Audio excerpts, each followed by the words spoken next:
ፕሮግራምን ባለፉት 5 ዓመታት በዞናችን የነበረውን አፈጻጸም በመገምገም ለቀጣይ ለካልምቱ ዝግጅት ለማድረግ የሚያስችል የተግባር አፈጻጸምን መሰረት የሚያደርግ ይሆናል።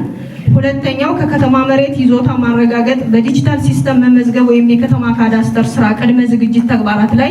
የጋራ መግባባት መፍጠር ነው። ሶስተኛው የ2019 በጀት ዓመት የ90 ቀን እቅድ የጋራ መግባባት መፍጠርን ዓላማ ያደረገ መድረክ ነው። ክቡራንና ክቡራት፣ ተቋማችን በ2022 በዞኑ ዘላቂ የመሬት አስተዳደር ስርዓት በመገንባት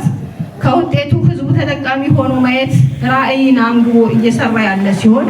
በአዋጅ ቁጥር 300/2017 ከተሰጡት ተግባርና ኃላፊነቶች ውስጥ የመሬት ሀብትን ዘመናዊና ሳይንሳዊ በሆነ መንገድ በመመዝገብ የይዞታ መብት በማረጋገጥ የመሬት መረጃ ስርዓት በመገንባት ዘላቂነት ያለው የኢኮኖሚና ማህበራዊ እድገት ማረጋገጥ ዋናውና ተጠቃሹ ተግባርና ኃላፊነታችን ነው። ይህን ኃላፊነትም ለመወጣት እንደ መንግስት የሚጎድሉንን የበጀትና ሌሎችንም ጉድለቶች በመሙላት ደረጃ ከፍተኛ ድጋፍ እያደረገልን ያለው የካልም ፕሮግራም አንዱና ዋናው ነው። ካልም እንደ ሀገር በገጠር መሬት ይዞታ መብት ዋስትና የማረጋገጥ ተግባራትን በማስፋት በሲስተም የታገዘ የመሬት መረጃ ስርዓት ለመገንባት የመንግስትን ክፍተቶች እየሞላ ያለ ፕሮግራም ነው። በዞናችን በአጠቃላይ ያለን ማሳ ከ1,070,000 በላይ ያሉ ማሳዎች ሲኖሩ ከነዚህም ውስጥ 1,067,000 የሚደርሱ ማሳዎችን ዲጂታይዝ የማድረግ ስራ ላይ ከፍተኛ ድርሻውን አበርክቷል። ሁለተኛ ደረጃ ይዞታ ማረጋገጫ ደብተር ስርጭትንም ስንመለከት በባለ ይዞታ ደረጃ ወደ 288,000 በላይ የሚደርሱ ባለ ይዞታዎች ስርጭት የተደረገ ሲሆን በማሳ ደረጃ 1,027,667 ማሳዎች የሁለተኛ ደረጃ ይዞታ ማረጋገጫ ደብተር ስርጭት ተሰርቷል። የዚህ ተግባር አፈጻጸምን ስንመለከት በአብዛኞቹ የተሰሩት በራይላ ፕሮግራም ቢሆንም እንደ ካልም ፕሮግራም በዞናችን 2 ወረዳዎች በ17 ቀበሌዎች ደቡብ ሜጫና ሰሜን አቸፈር ወረዳ አስተዳደሮች ላይ በካልም ፕሮግራም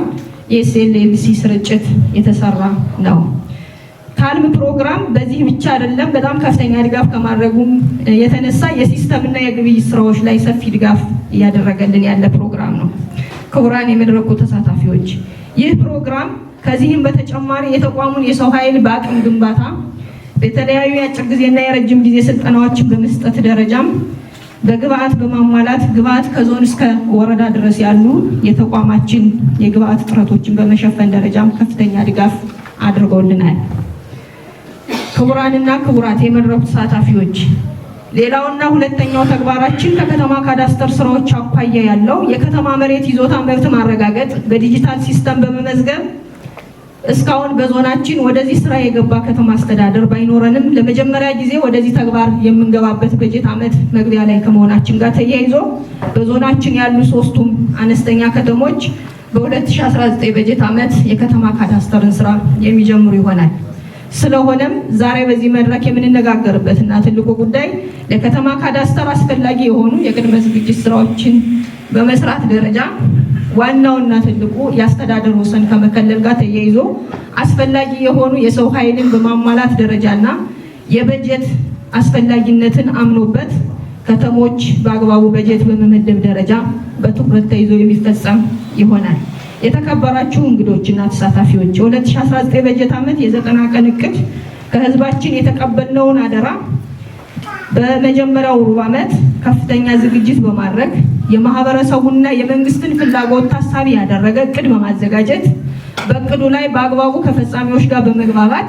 የተለያዩ ስልጠናዎችን፣ የምክክር መድረኮችን ከሚመለከታቸው ባለድርሻና አጋር አካላት ጋር መግባባት የምንፈጽምበት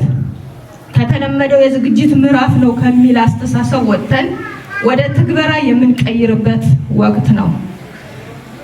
የተቋማችን አገልግሎት አሰጣጥንም ስንመለከት ከፍተኛ ቅሬታና ቤቱታ የሚበዛበት ተቋም ከመሆኑ ጋር በተያይዞ በ90 ቀን እቅዳችን በትኩረት ይዘን የምንፈጽመው ግልጽ፣ ቀልጣፋና ፍትሃዊ ከተለያዩ ህገወጥና ብልሹ አሰራሮች የጸዳ ተጠያቂነት የተረጋገጠበት አገልግሎት በመስጠት በተቋማችን የውስጥና የውጭ መልካም አስተዳደር ችግሮችን በመፍታት ከምን አገባኝነት እና አይቶ ከማለፍ ወጠን ህግና አሰራሮች ተፈጻሚ እንዲሆኑ ከዞን እስከ ቀበሌ መዋቅራችን በትኩረት ይዘን መፈጸም የሚገባ መሆኑን መልእክት እያስተላለፍ